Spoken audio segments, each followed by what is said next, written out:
Di tengah penolakan pembentukan daerah otonomi baru wilayah Papua, penjabat Gubernur Papua Barat Paulus Waterpauw menyatakan akan mendorong pemekaran wilayah karena dianggap sebagai solusi efektif untuk mengatasi permasalahan kemiskinan di Papua. Benarkah daerah otonomi baru menjadi solusi praktis persoalan di Papua dan tepatkah penjabat gubernur mendorong pemekaran daerah di tengah penolakan dan uji materi yang tengah berlangsung di MK? Kami akan mengulasnya bersama Komarudin Watubun, anggota Komisi 2 DPR dari fraksi PDI Perjuangan. Selamat malam Bang Komar. Selamat malam. Nanti kita juga akan bergabung bersama kita Usman Hamid, Direktur Eksekutif Amnesty International Indonesia. Saya ke Bang Komar dulu. Bang Komar, kalau tadi kemudian kita mendengar apa yang disampaikan oleh gubernur atau penjabat gubernur Papua Barat yang baru saja dilantik, ada menyebut soal daerah otonomi baru begitu yang menjadi salah satu visi ataupun salah satu tugas atau target dalam menjalankan fungsinya sebagai penjabat. Nah, ini yang kemudian masih menjadi polemik begitu. Kalau dari DPR melihat pernyataan ini seperti apa? Tepatkah Pak Paulus mengatakan demikian? Ya, saya kira Pak Paulus ditugaskan oleh negara untuk menjadi penjabat di Papua Barat. Salah satu tugas yaitu karena kita baru saja merevisi Undang-Undang Nomor 21 Tahun 2001 tepat tahun 2021 kemarin. Kebetulan saya ketua Pansus ya. Nah, ini memang kita lihat pelaksanaan otonomi khusus selama ini kerjaan di lapangannya berantakan.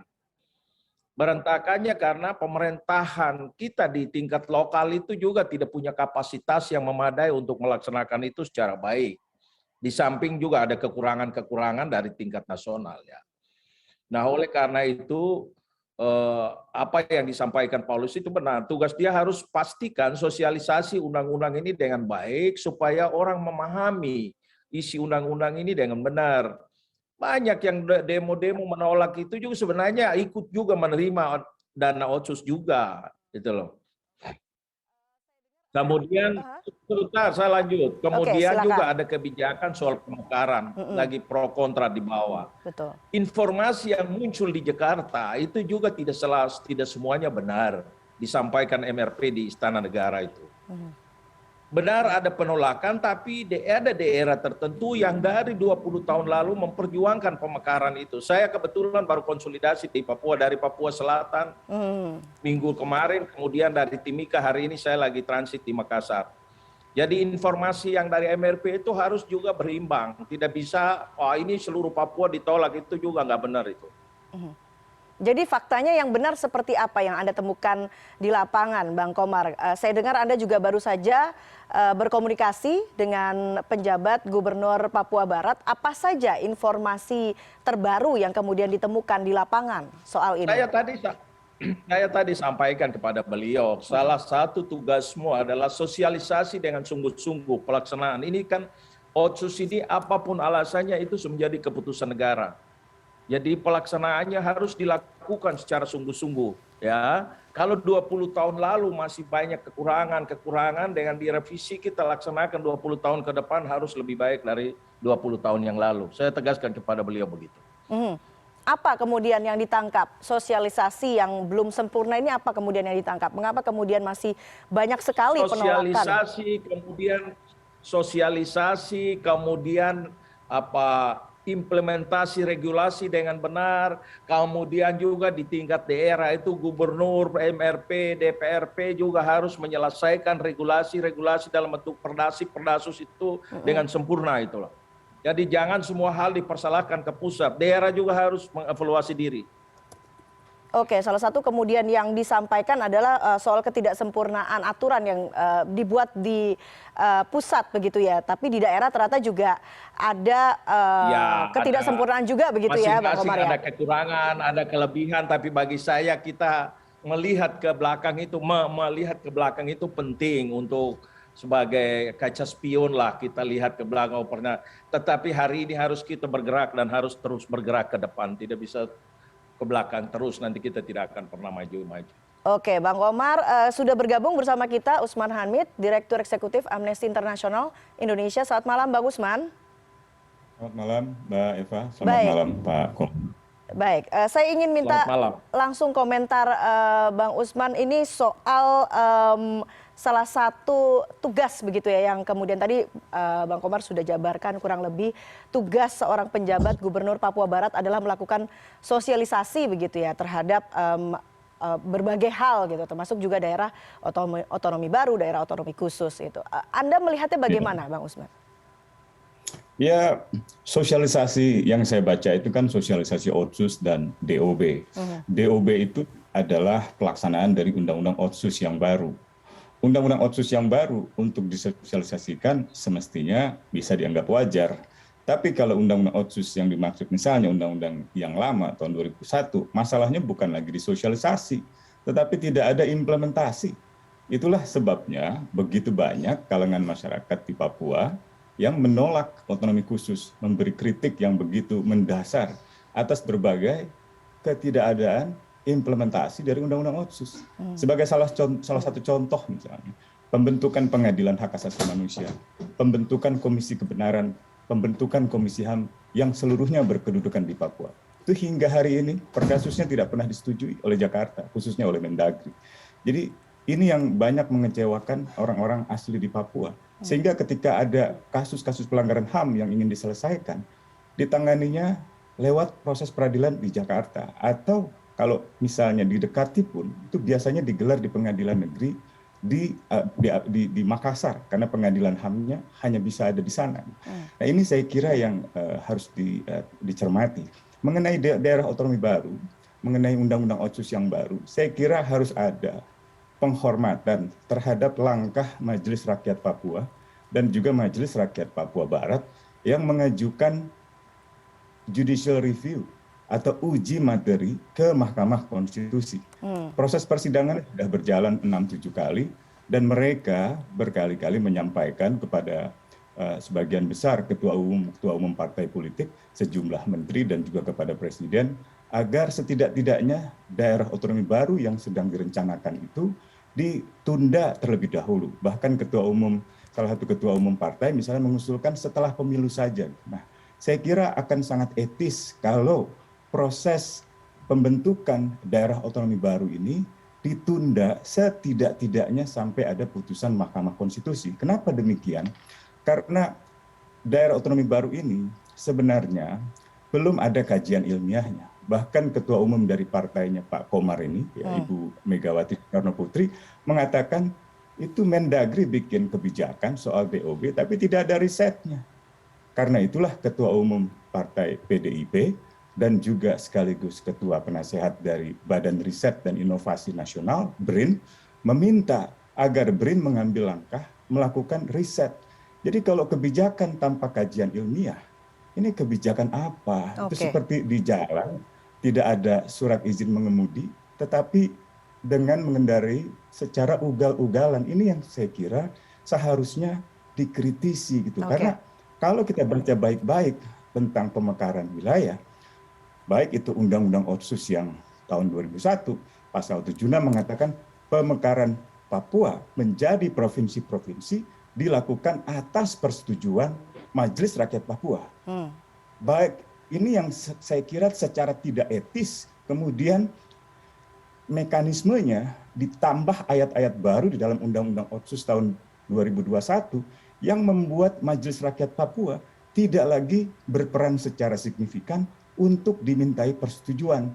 Bahkan sekedar dimintai pertimbangan pun tidak. Nah, ini yang akhirnya membuat mereka, baik Majelis Rakyat Papua maupun Papua Barat, mengajukan uji materi bahwa pasal 76 itu bertentangan dengan prinsip konstitusi, khususnya menyangkut penghormatan terhadap satuan-satuan wilayah yang khusus atau satuan-satuan daerah yang memiliki hak-hak tradisional atau hak-hak masyarakat adat. Jadi sekali lagi, daerah otonomi baru ini harus ditunda. Kalau perlu setelah pemilu, supaya seluruh pihak, ya Juni ini kan sudah mulai persiapan pemilu dan seterusnya, tidak memaksakan kebijakan ini. Dan juga harus diperhatikan aspirasi di tingkat bawah, dinamika di tingkat bawah. Banyak sekali demonstrasi, ya, sebagian besar menolak daerah otonomi baru ini, termasuk yang berujung dengan jatuhnya 2 korban jiwa di Yahukimo. 1 orang yang terluka berat itu kalau tidak salah kakinya harus diamputasi dan sampai sekarang masih harus berobat. Jadi saya kira Jakarta, khususnya pemerintah pusat, lebih khusus lagi Menteri Dalam Negeri, harus hati-hati dalam mengambil kebijakan, harus berbasis riset seperti yang dikatakan Ketua BRIN Ibu Megawati Soekarno. Jadi saya kira kebijakan seperti ini kalau dipaksakan hanya akan menimbulkan benturan sosial. Pertanyaan yang paling sederhana dari kita semua adalah, kalau kita baca baik-baik pasal 76, baik Undang-Undang Otsus yang lama maupun Undang-Undang Otsus yang baru, pemekaran Papua menjadi provinsi-provinsi itu bukan hanya dilakukan misalnya dengan pertimbangan dan persetujuan MRP, tetapi juga dengan memperhatikan kesatuan sosial budaya, dengan memperhatikan kesiapan sumber daya manusia, dengan memperhatikan perkembangan ekonomi, dengan memperhatikan dinamika masyarakat. Itu di mana hasil kajiannya, hasil risetnya. Jadi kalau bikin undang-undang itu kan ada naskah akademik, ada landasan filosofi, sosiologi, histori, dan seterusnya. Itu yang saya kira menjadi lemah kebijakan pembentukan 3 provinsi baru khususnya di Provinsi Papua. Oke, Bang Komar, langsung ditanggapi saja apa yang kemudian dikemukakan oleh Bang Usman ini. Apakah bisa ditemukan solusi atas permasalahan yang tadi dijabarkan? Saya senang sekali Pak Usman sampaikan hal yang sangat bagus, tapi saya mau sampaikan juga pengalaman saya puluhan tahun di Papua ya. Tidak semua apa yang disampaikan MRP itu benar. Kenapa ada perubahan di pasal 76 ditambah ayat 2? Karena 20 tahun Papua Selatan itu memperjuangkan Papua Merdeka, Papua Selatan itu memperjuangkan pemekaran, tidak pernah diakomodir oleh MRP. Saya baru dari Papua Selatan kemarin, 3 utusan Papua Selatan dari MRP itu, suara bulat mendukung seluruh tokoh di Papua Selatan untuk mekarkan. Bahwa ada yang menolak, ya, tapi harus informasi itu lengkap, tidak bisa informasi sepotong-sepotong seperti itu. Ya. Jadi alasan kenapa pasal 76 dirobi itu ada alasannya. Saya ketua pansus, Pak. Jadi itu yang tadi disampaikan Pak Usman bagian penyelesaian masalah HAM, apa itu yang itu benar. Tadi saya sampaikan bahwa Jakarta itu ada kekurangan banyak. Setiap tahun persoalan HAM itu diangkat karena memang tidak ada keseriusan juga di tingkat nasional dalam menyelesaikan masalah HAM. Bagian itu saya setuju. Ya. Jadi saya tidak ada posisi membela pemerintah pusat atau daerah. Saya bicara dalam posisi yang netral dalam kondisi ini. Jadi saya setuju soal bahwa Otsus yang lama itu kemudian sekarang Otsus kita lakukan revisi dan ada penolakan, itu ada hal-hal yang benar juga. Di tingkat nasional banyak juga yang diabaikan. Seperti masalah khusus masalah HAM, masalah paniai. Dulu diadili asal-asalan juga. Jadi tidak diadili secara serius, ditangani masalah itu secara serius. Di dalam Undang-Undang Otonomi Khusus itu juga disebut dibentuk KKR, Komisi Kebenaran dan Rekonsiliasi. Itu tidak dilakukan juga. Itu benar itu, ya. Tetapi khusus masalah pemekaran itu tidak bisa dianggap semua Papua itu ditolak. Karena saya baru pulang dari Merauke, pulang dari Timika, sekarang saya transit di Makassar. Saya ingin informasi MRP itu juga harus komprehensif supaya kita bisa bedakan mana yang benar, mana yang salah. Begitu. Oke. Terima kasih. Dan bisakah kemudian seorang Paulus Waterpauw memberikan keseimbangan informasi kalau begitu, Bang Komar? Ya harus, wajib beri keseimbangan informasi Pak Paulus, karena itu masa transisi.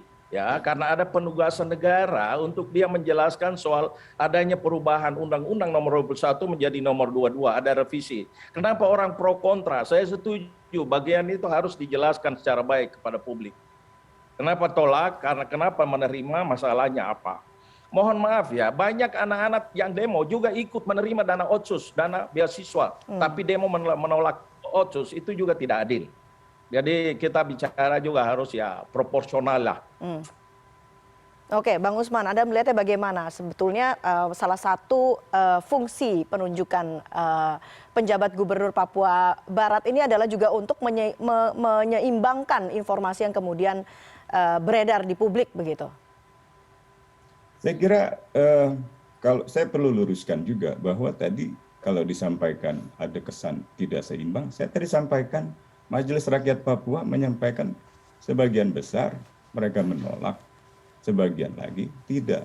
Nah, dan mereka dalam pengamatan saya, khususnya Majelis Rakyat Papua untuk Provinsi Papua Barat, selalu seimbang. Tapi bukan berarti mereka harus mengatakan 50% menolak, 50% misalnya menerima daerah otonomi baru. Tidak.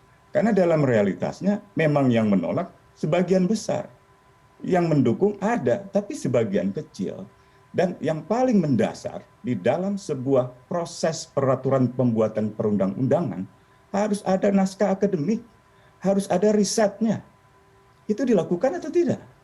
Ibu Megawati sendiri itu ketua umum partai PDIP. Itu yang saya mau tanggapi. Tidak ada risetnya. Baik, mohon ditahan dulu Bang Komar. Kita dengarkan dulu penjabaran Bang Usman, nanti saya akan berikan waktu kepada Anda. Silakan. Ya.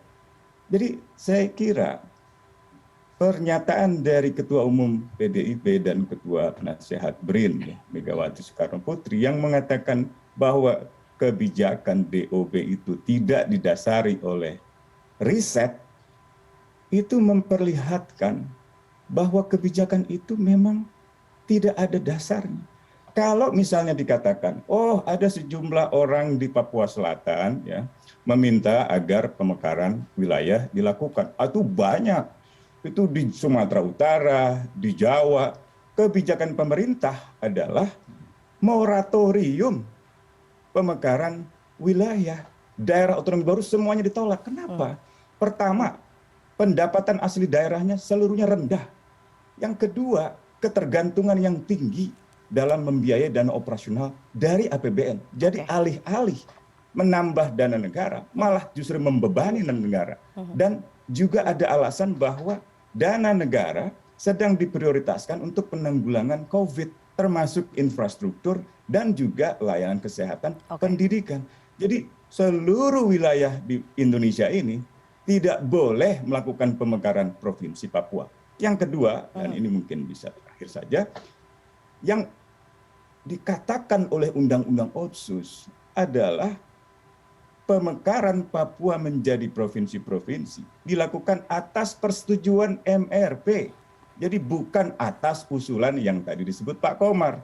Misalnya atas usulan siapa saja gitu, atau atas usulan sekelompok. Itu tidak bisa. Kalaupun itu ada, itu perlu ditempuh mekanisme konsultasinya melalui forum di MRP, mewakili adatnya bagaimana, mewakili tokoh agamanya seperti apa, mewakili kelompok perempuannya seperti apa. Itulah yang dituangkan di dalam riset, di dalam kajian akademik. Baru itu disosialisasikan, kemudian dituangkan di dalam penjabaran sebuah naskah RUU gitu. Itu loh yang seharusnya dilakukan gitu. Baik, silakan Bang Komar ditanggapi soal masalah riset, kemudian memang keinginan untuk moratorium pemekaran wilayah. Bang Usman tekankan soal riset ya. Saya kira DPR itu juga tidak sebodoh amat itu. Pasti ada dasar juga membuat rancangan itu. Ya, itu ada riset dari UGM, ada beberapa riset yang kita pakai menjadi dasar merancang undang-undang menjadi hak inisiatif kemarin. Termasuk kita mengirim tim dari DPR yang ke sana. Ya bahwa belum sempurna barangkali, tapi kalau sama sekali tidak ada risetnya itu juga tidak benar. Apa yang disampaikan Ibu itu bukan soal khusus masalah Papua. Itu evaluasi PDI Perjuangan secara keseluruhan tentang pemekaran daerah baru. Ya. Tetapi kalau bicara pemekaran ini kan juga tidak hanya satu variabel. Harus diingat, kami di daerah bagian timur ini, kalau tanpa pemekaran, sampai kiamat tidak akan pernah ada lampu-lampu di sana. Ya. Kalau kita bicara soal nanti ada PAD dan seterusnya, memang daerah belum dibuka, bagaimana mau ada pendapatan daerah? Ya. Sumber daya alam itu bisa diangkat, dibuka menjadi sesuatu kalau daerah-daerah terisolasi itu dibuka. Jadi kebalik cara berpikir kita. Pulau Jawa itu kalau dulu tidak ada dendel semulanya dengan kerja paksa buat jalan, mungkin sampai hari ini juga belum ada jalan tembus Jawa Timur Barat. Kerja paksa jadi solusinya. Ya, jadi kita di daerah timur sana, sorry ya, memang tidak satu-satunya, tapi pemekaran itu juga cukup membantu kita. Boleh diriset di teman-teman di bagian Indonesia itu. Kalau tidak sampai Indonesia ini berapa ratus tahun juga kita tetap hidup model-model. Kalau bilang ini ada beban APBN, beban negara, ya Republik Indonesia kita bangun dari Sabang sampai Merauke sampai seluruh pelosok tanah air, ya harus biaya negara kita bangun. Itu konsekuensi daripada kita bernegara. Kalau boleh saya tanggapi. Oke, silakan.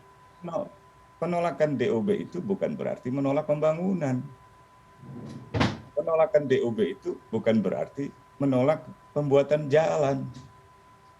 Penolakan mereka jelas didasarkan pada pertanyaan mendasar. Apakah ada pertimbangan dan persetujuan dari Majelis Rakyat Papua?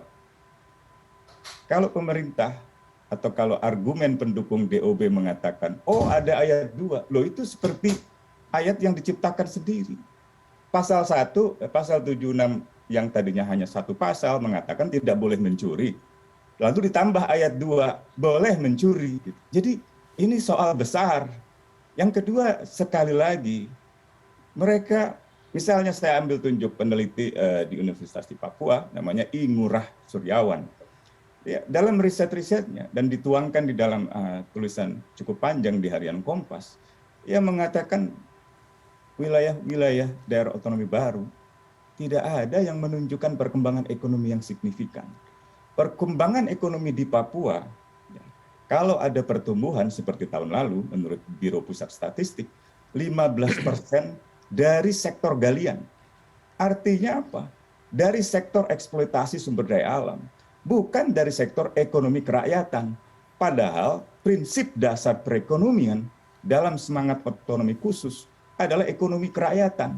Pertanian, perkebunan, misalnya ya. Kalau bicara di Wamena, ya perkebunan orang bicara itu. Oke. Kalau mau dibikin menjadi salah satu pusat kota, mereka berkebun di. Nah ini pola pandang yang menurut saya harus didengarkan. Jadi mereka tuh ketika menolak, kita harus dengar alasannya apa. Jadi kalau mekanismenya tanpa konsultasi, ya gelar dululah konsultasi itu gitu. Dan saya kira tidak ada salahnya. Dan mereka tidak mengatakan tidak boleh ada pemekaran, bukan. Mereka mengatakan tunda terlebih dahulu karena ada persidangan di Mahkamah Konstitusi. Presiden saja mengatakan saya akan patuh pada Mahkamah Konstitusi. Jadi saya kira kita harus lebih jujur melihat dinamika di Papua ini. Dan bukan berarti bahwa kalau tidak ada DOB, bukan berarti layanan pemerintahan di sektor kesehatan terhadap pelosok-pelosok tidak boleh ada. Itu harus ada. Orang di ujung asmat menuju rumah sakit, ya harus disediakan booth, harus disediakan jalan yang baik untuk mereka. Gitu. Baik, Bang Usman, dengan kata lain kemudian soal wewenang Papua, Anda melihat apakah kemudian ada tendensi begitu untuk mengkerdilkan wewenang MRP sendiri di dalam upaya pemekaran wilayah? Anda melihatnya seperti itu, Bang Usman? Saya kira iya, dan bukan hanya MRP yang dikerdilkan, tetapi keseluruhan kelembagaan pemerintahan yang ada di Provinsi Papua misalnya. Ya. Misalnya pemerintah Provinsi Papua, dalam salah satu sidang di Mahkamah Konstitusi, Sekretaris Daerah Pemerintah Provinsi Papua mengatakan Undang-Undang Otsus yang baru itu, nomor 21 tahun 2021, tidak partisipatif, tidak meminta pertimbangan dan konsultasi mereka secara bermakna. Begitu pula DPR Papua, Pak Yunus Wonda dan kawan-kawan, itu juga mengatakan hal yang kurang lebih sama. Dan konsultasi terhadap DOB ini bukan hanya tidak dengan MRP, tapi juga tidak dengan DPRP. Bahkan ketika undang-undang itu mau dibuat, ya kan kalau merujuk pada pasal 77 yang mestinya ada usul dari rakyat Papua, atau setidaknya ada dengar pendapat. Ketika MRP menggelar rapat-rapat dengar pendapat, itu justru dilarang, dibubarkan, dan seterusnya. Ini memang saya kira ada satu lingkaran beberapa orang di Jakarta yang banyak memiliki kepentingan politik dan bisnis. Saya baru membaca bukunya Elvius Hugi ini tentang jatuh bangun Lukas NMB. Ini buku yang memperjelaskan betapa beberapa pejabat di Jakarta ini punya kepentingan politik dan kepentingan bisnis untuk Papua ini. Jadi saya ragu bahwa ini adalah kebijakan yang benar-benar pemerintah pusat. Seperti contoh tadi saja Pak Komar dengan Ibu Megawati dengan Ketua Umum Partai berbeda pandangannya. Gitu. Baik, apakah kemudian itu juga dicurigai ataupun juga dikhawatirkan juga juga dilakukan oleh penjabat Gubernur Papua Barat ini? Tapi kita akan break dulu. Saya akan tanyakan ke Bang Komar sesaat lagi. Tetap bersama kami, CNN Indonesia Newscast akan segera kembali.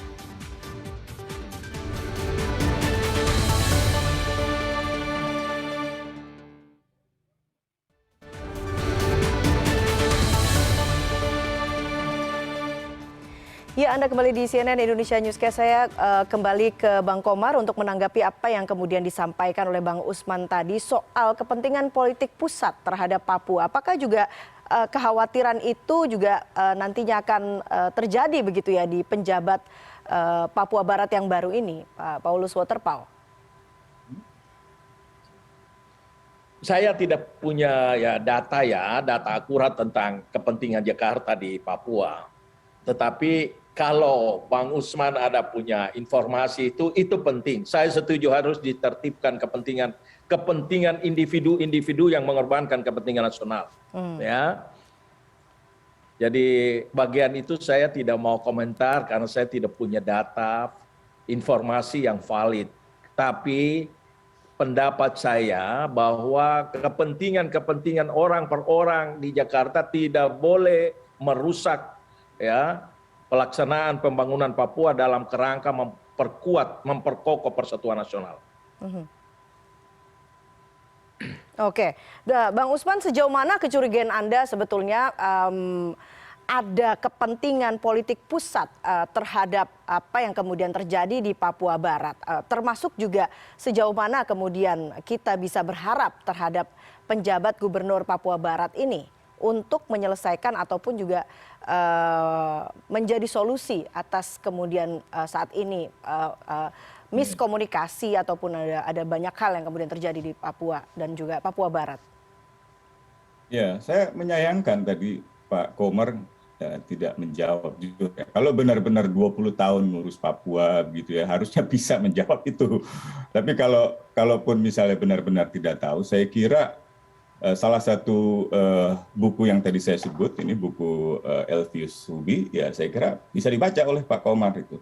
Bagaimana seorang Paulus Waterpauw gitu ya, itu sudah sejak lama ya dipaksakan oleh misalnya Tito Karnavian, dulu Kapolri, sekarang Mendagri, untuk masuk ke dalam politik di Papua. Misalnya meminta agar Lukas NMB, gubernur Papua yang sekarang itu, untuk menjadikan Paulus Waterpauw sebagai wakil gubernur pada 2018. Itu kan jelas melanggar hukum. Kenapa? Karena yang bersangkutan masih polisi aktif. Dan yang kedua, belum ada pertimbangan dari Majelis Rakyat Papua. Apakah yang bersangkutan merupakan orang asli Papua atau tidak? Undang-Undang Otsus itu mewajibkan siapapun yang jadi gubernur harus orang asli Papua. Begitu pula dalam tahun terakhir, misalnya di awal tahun ini, Mendagri bersama dengan Menteri Investasi, Bahlil misalnya, mendatangi Gubernur Lukas NMB, untuk meminta jabatan wakil gubernur yang kosong karena Pak Clementinal meninggal dunia, agar diisi oleh Paulus Waterpauw. Jadi saya kira, dan itu atas nama Jakarta, atas nama pemerintah pusat, atas nama Presiden. Saya ragu itu, saya nggak yakin itu betul-betul atas nama negara gitu. Dan ini yang menurut saya harusnya ditertibkan, gitu ya, ditertibkan supaya kebijakan-kebijakan berdasarkan manuver-manuver perorangan, ya, tidak membuat Papua semakin dirugikan. Jadi tidak membuat orang-orang Papua semakin terpinggirkan. Karena orang-orang seperti ini pada akhirnya hanya mengejar kepentingan politiknya sendiri, bukan kepentingan orang asli Papua, kepentingan bisnisnya sendiri, bukan kepentingan orang asli Papua. Ini yang saya kira mungkin ada baiknya CNN membahas buku ini ya, mengundang mungkin para intelektual Papua atau intelektual Dan saya kira ini diketahui luas di Oke. Partai Demokrat atau di jajaran para ahli tentang studi Papua. Semuanya sudah membahas ini secara lugas lah gitu ya. Tidak ada yang ditutup-tutupi gitu ya. Oke, sayang sekali sebetulnya kami juga sudah mengundang Pak Paulus Waterpauw untuk bergabung dalam dialog hari ini. Namun sampai saat ini memang belum ada tanggapan dari yang bersangkutan sehingga kita harus jalankan dialog ini. Ada satu lagi, Eva. Oke, silakan Bang Usman. Misalnya Dewan Gereja Papua, Pak Beni Gia, ini saya sangat menghormati tokoh ini, penuh dengan integritas moral. Nggak pernah saya lihat, hampir tidak ada cacatnya. Ia mengatakan dengan penunjukan Paulus Waterpauw sebagai pejabat gubernur Papua Barat, itu artinya ada masalah. Karena yang bersangkutan selama ini dikenal sangat tidak demokratis. Justru memaksakan kehendak pemerintah pusat dalam bentuk-bentuk penggunaan kekuatan aparat kepolisian secara berlebihan ketika yang bersangkutan menjadi Kapolda. Demikian pula pandangan misalnya para aktivis seperti Gustav Kauer sangat kecewa terhadap keputusan MRP Papua Barat misalnya yang akhirnya menyetujui Paulus Waterpauw. Sebenarnya ada beberapa nama, tapi sayangnya tidak ada penjelasan secara detail. Kalau kita lihat runutannya sejak 2018 sampai terakhir saya tadi sebut Menteri Investasi, Menteri Dalam Negeri datang ke Gubernur Papua minta Paulus Waterpauw menjadi wakil gubernur. Itu usaha-usaha yang sebenarnya selama ini bergerak di balik layar. Jadi kalaupun ada nama-nama lain di Majelis Rakyat Papua Barat, saya rasa itu formalitas saja. Dan saya sedikit kecewa dengan Majelis Rakyat Papua Barat ketika di depan presiden lebih banyak bicara kepentingan politik di tingkat atas, di tingkat elit, bukan kepentingan politik di tingkat bawah, di tingkat rakyat atau orang asli Papua seperti yang disampaikan oleh Majelis Rakyat Papua Provinsi Papua Barat. Mereka tentu bukan malaikat, mereka bukan orang-orang yang sempurna, tetapi apa yang mereka katakan sangat ada dasarnya, baik itu dari Undang-Undang Otonomi Khusus maupun dari buku-buku, laporan-laporan yang mereka terbitkan secara terbuka. Dan surat-surat resmi mereka terarsip, teradministrasi dengan sangat baik. Dan saya tidak akan bicara seperti ini kalau tidak mempelajari keseluruhan itu. Jadi saya ragu dan saya bahkan mulai menduga bahwa pembentukan daerah otonomi baru untuk misalnya Papua Tengah, Papua Pegunungan Tengah, dan Papua Selatan itu hanya untuk memangkas ya keharusan pemerintah pusat atau Mendagri atau Menteri Investasi atau Menteri Energi dan Sumber Daya Mineral yang seharusnya meminta persetujuan Gubernur Papua, dalam hal ini misalnya pemerintah Provinsi Papua, Lukas NMB, tapi karena persetujuan itu tidak diberikan, ya, sebagai contoh rencana penambangan emas di Blok Wabu, Februari yang lalu Gubernur Lukas NMB menerbitkan surat menyatakan tidak setuju dengan rencana penambangan Blok Wabu di Intan Jaya itu, yang nantinya akan masuk dalam Provinsi Papua Tengah. Dengan dipaksakannya daerah otonomi baru seperti misalnya Provinsi Papua Tengah, akhirnya masyarakat merasa bahwa itu hanya untuk mengambil jalan pintas, sehingga kepentingan investasi Blok Wabu tidak perlu lagi meminta persetujuan Gubernur Provinsi Papua, melainkan Gubernur Provinsi Papua Tengah yang baru, yang bisa jadi orang-orang yang ditunjuknya adalah orang-orang yang dianggap mau mengikuti kehendak apapun dari Jakarta. Nah, laporan Amnesty International yang terbaru tentang rencana penambangan emas di Blok Wabu memperlihatkan tidak adanya konsultasi, baik itu dengan orang-orang asli Papua maupun melalui misalnya lembaga representasi kultural orang asli Papua seperti MRP atau lembaga representasi politik seperti DPR Papua, sehingga banyak penolakan terhadap rencana penambangan blok emas di Blok Wabu. Penambahan pasukan militer juga tinggi. Sejak Oktober 2019 dari 2 pos militer sekarang menjadi 17 pos militer. Dengan adanya provinsi baru, daerah otonomi baru, berarti akan ada satuan-satuan teritorial baru, bisa Kodam, bisa Korem, bisa dan seterusnya. Pak Mahfud Menko Polhukam mengakui ada terlalu banyak satgas keamanan di Papua yang satu dengan lainnya tidak saling berkoordinasi. Bahkan masalahnya bukan hanya di antara satgas yang berjumlah 9 satgas, melainkan antara 9 satgas itu dengan pasukan organik setempat, misalnya Kodam, Korem, ya, dan seterusnya termasuk Polda. Bahkan beberapa pejabat militer di sana mengeluh ada penempatan pasukan Satgas di atas pegunungan ya, misalnya hanya untuk menjaga tambang, menjaga kepentingan bisnis, bukan menjaga apa yang disebut-sebut sebagai integritas teritorial Republik Indonesia, negara kesatuan Republik. Itu hanya retorika saja untuk menutupi apa yang sesungguhnya terjadi di dalam kenyataan. Gitu. Oke, dan semua itu ditemukan dengan basis data yang kuat begitu ya, Bang Usman? Sangat kuat. Begitu pula dengan laporan Koalisi Bersihkan Indonesia yang akhirnya berbuntut panjang dengan pencemaran nama baik atau dugaan pencemaran nama baik oleh Menko Marves dengan beberapa aktivis hak asasi manusia seperti Haris Azhar dan juga Fathia Maulidiyanti. Jadi ini saya kira soal serius. Kalau Pak Komar sungguh-sungguh mau membela hak-hak orang asli Papua, sebagai orang asli Papua yang ada di Jakarta, Pak Komar harus memperjuangkan bahwa rencana penambangan itu ditunda terlebih dahulu. Sebelum ada konsultasi, sebelum ada persetujuan dari orang asli Papua. Dan saya kira pertimbangan gubernur sangat jelas bahwa ia tidak setuju karena situasi keamanan di Intan Jaya masih tidak kondusif, masih banyak yang mengungsi, pembunuhan tidak ada yang selesai. Ada 17 kasus pembunuhan di luar hukum, termasuk pendeta Yeremia yang dibunuh hanya karena ia sedang mencari keponakannya yang dihilangkan secara paksa. Bahkan hasil investigasi dari pimpinan Mabes TNI menunjukkan bahwa ternyata 2 orang hilang dari keponakannya Pak Yeremia itu dihilangkan dan kalau tidak salah dibunuh lalu jenazahnya dibakar. Ini tentu ini perbuatan oknum, bukan perbuatan institusi. Tetapi kita harus tertibkan ini seperti ini. Negara harus hadir dengan hukum-hukum yang adil, dengan layanan yang betul-betul pro rakyat, bukan hanya menjadi pelayan bagi kepentingan-kepentingan pebisnis atau kepentingan-kepentingan politik yang sempit. Begitu. Baik, saya langsung minta tanggapan Bang Komar sebagai wakil rakyat asli Papua ini, sejauh mana kemudian data-data yang sudah disampaikan, dijabarkan oleh Amnesty International ini akan ditindaklanjuti begitu? Saya belum merespon itu dengan baik ya, karena saya tidak bisa buat opini. Sorry, masalah Papua ini cukup rumit, jadi kalau saya tidak punya data yang valid, saya tidak mau berkomentar. Nanti masalah tambah bahwa apa yang disampaikan tadi oleh Bang Usman tadi ada hal-hal yang benar. Itu soal keseriusan menangani masalah Papua itu memang salah satu hal ya.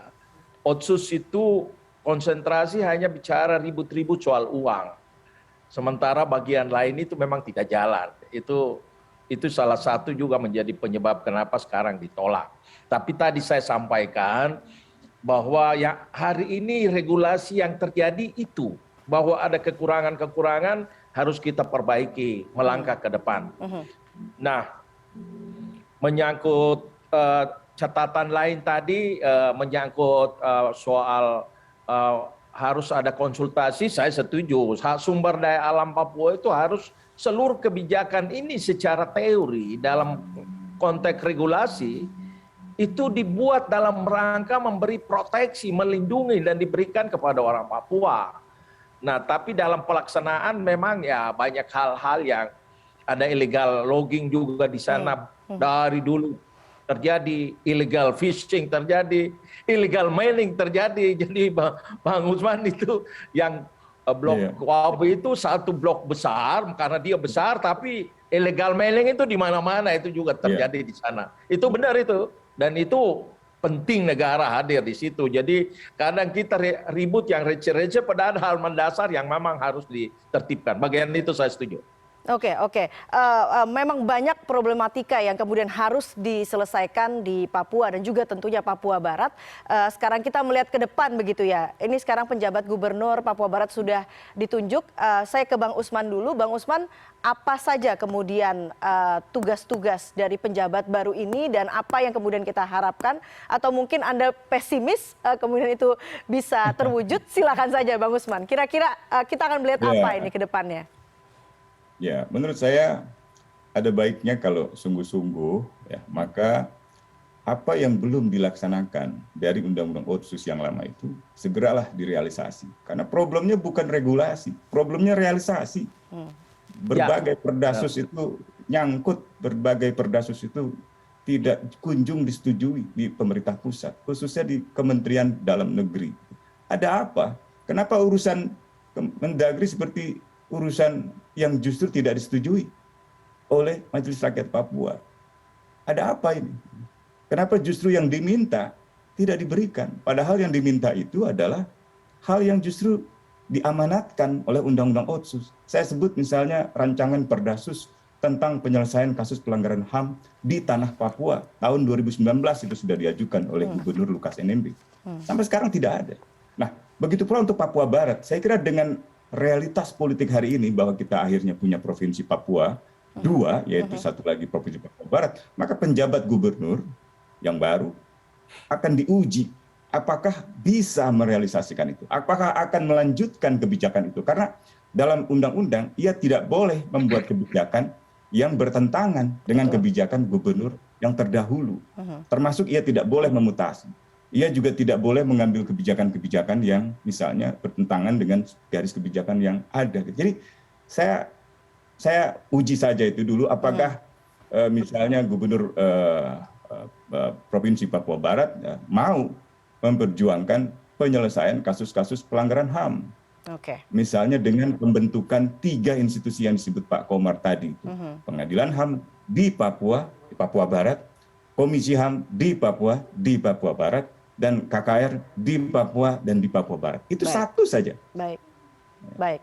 Terakhir dari Anda. Itu dulu kita uji. Kalau itu tidak juga bisa diselesaikan, saya ragu. Jadi saya bukan mau meragukan person atau pribadi dari seorang, tapi saya perlu menguji apakah pernyataannya dan kebijakannya itu benar-benar selaras dengan semangat untuk meningkatkan harkat dan martabat orang asli Papua melalui seluruh pelaksanaan kewajiban-kewajiban di bawah Undang-Undang Otsus, terutama Undang-Undang Otsus tahun 2001. Oke, kita akan lihat nanti resultnya di akhir kepemimpinan. Bang Komar, terakhir dari Anda. Saya kira supaya Pak Usman tidak ragukan kapasitas dan komitmen Pak Paulus, bagaimana Pak Paulus sudah dilantik. Dekat dengan PDIP sepertinya ya, dekat dengan Pak Komar. Bukan soal dekat atau tidak dekat, saya setuju tadi bahwa regulasi sebenarnya problem di Papua itu pada tataran pelaksanaan regulasinya. Realisasi. Regulasi itu baik. Undang-Undang 21 maupun yang kemarin dirubah itu baik. Kemarin dirubah itu juga karena ada Otsus yang diberikan gelondongan ke Provinsi Papua dan terjadi juga korupsi di mana-mana yang menurut Pak Usman tadi tidak sampaikan bagian itu. Itu yang sekarang kita revisi supaya uang itu langsung kabupaten kota, jadi ada manfaatnya. Kita tidak berdebat pada tataran siapa yang berwenang, tapi barang ini manfaat untuk rakyat atau tidak, kan itu persoalan pokok. Nah, tapi supaya Bang Usman bisa buktikan komitmen Paulus, saya kira apa yang tadi disampaikan, termasuk juga kalau ada informasi-informasi yang valid, ya disampaikan ke Pak Paulus. Kita uji 1 tahun ke depan, karena caretaker itu kan cuma 1 tahun. Ya, bisa juga tidak sampai 1 tahun, kalau di tengah jalan dievaluasi ternyata tidak bagus, melanggar aturan, bisa diturunkan di tengah jalan kan. Jadi saya pikir ada waktu lah biar Bang Usman uji komitmen Pak Paulus untuk Papua Barat. Terima kasih Bang Usman, selamat malam. Oke, selamat malam. Baiklah, terima kasih Bang Komar. Seperti yang tadi Bang Komar katakan, ada waktu 1 tahun bagi Paulus Waterpauw untuk membuktikan, termasuk juga tidak hanya Bang Usman, tapi tentunya terhadap seluruh masyarakat Papua Barat, begitu ya, dan juga masyarakat Indonesia. Termasuk saya juga sebagai ketua DPR. Kita akan tunggu sama-sama bagaimana kinerja dari seorang Paulus Waterpauw. Untuk sementara terima kasih atas waktunya Bang Komar dan juga Bang Usman atas dialognya di CNN Indonesia Newscast malam hari ini. Selamat malam dan salam sehat selalu.